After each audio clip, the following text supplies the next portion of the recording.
And so me and Austin were sitting in the living room, and the sheriff came and knocked on the door, and they said, you have to go and we changing the locks. And my whole world just fell in, because everything I owned was in there.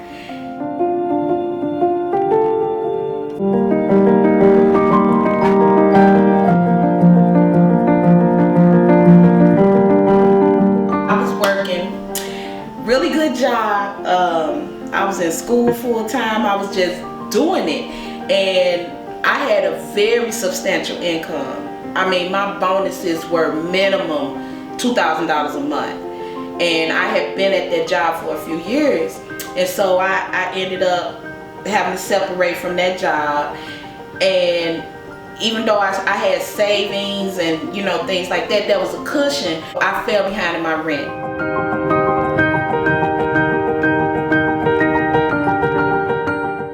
And me and Pastor were praying about it, and he knew about the whole ordeal, the whole situation. He stood with me and everything with it. And I'm just like, God, I have always been a giver. I'm like, why am I out here like this? Why am I not able to secure a job and pay my bills for me and my son?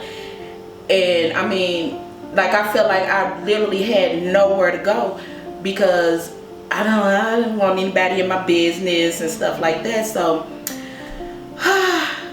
my aunt had found out, and she called my brother, and my brother called. He was like, why didn't you tell me? He said, you and Austin come here. He said, you took care of me and you were there for me all my life. Let me take care of you. And I was just overwhelmed. I was like, okay, because I was like, I don't want nobody to know that I'm suffering like this, because I had never been in a situation like that.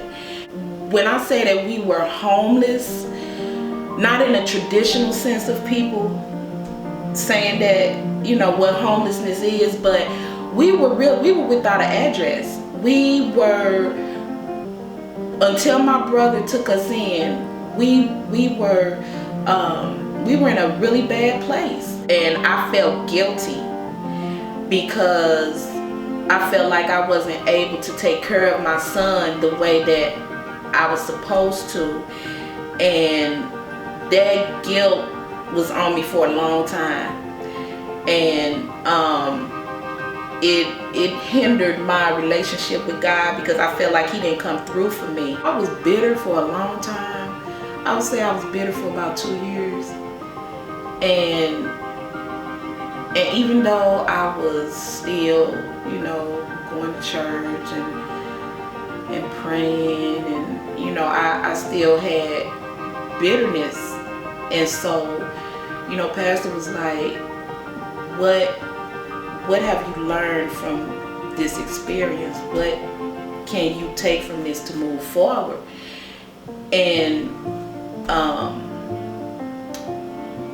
that's when I kind of started to just count my blessings and be like, you didn't end up in a shelter.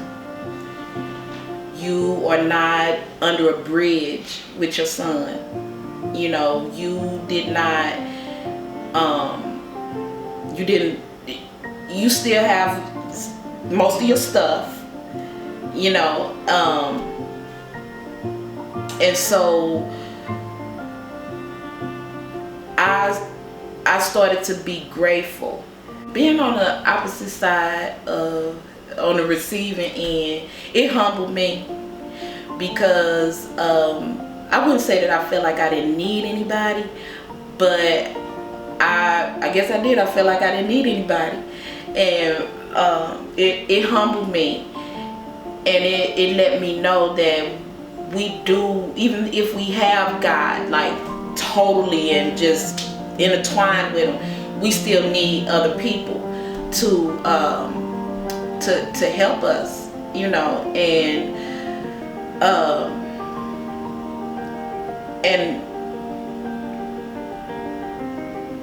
it was hard, because You know, like I said, I was always the one offering somebody a place to stay, or, you know, doing things for people and stuff like that. It was uncomfortable. It was embarrassing. I felt embarrassed to have to need somebody for something so basic as a place to stay. And but I got over it. So giving now is different for me, because I understand that sometimes people don't want to ask, or if you offer something to people, you know, why consider how they may feel being on the receiving end, and not just, you know, just feeling like, oh, I'm going to do this for you, you know.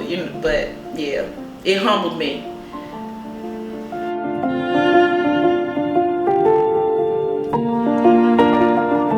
I surely don't take for granted having my own roof over my head at all.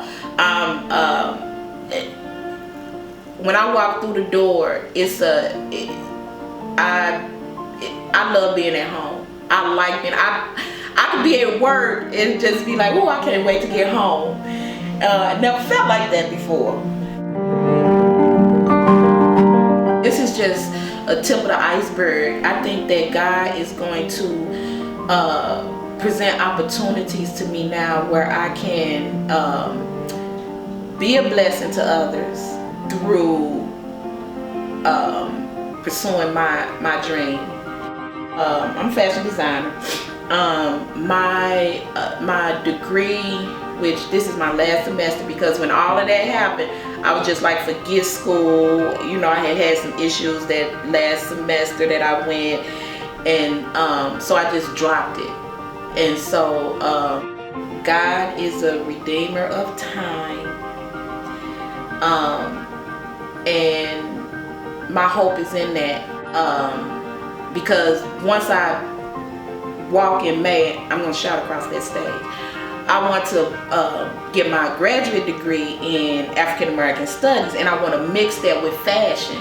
And so that my business plan is to is to do that, create a fashion line that caters to the Black American woman from a historical standpoint. So one of my favorite scriptures is, which I don't know the whole thing, but my favorite part is that He will give me beauty for ashes. And I think that's a scripture that any single mother can hold on to. That scripture in its entirety. I want to be an example of a single mother that has allowed God to move through my life, even in adversity, and made me a conqueror.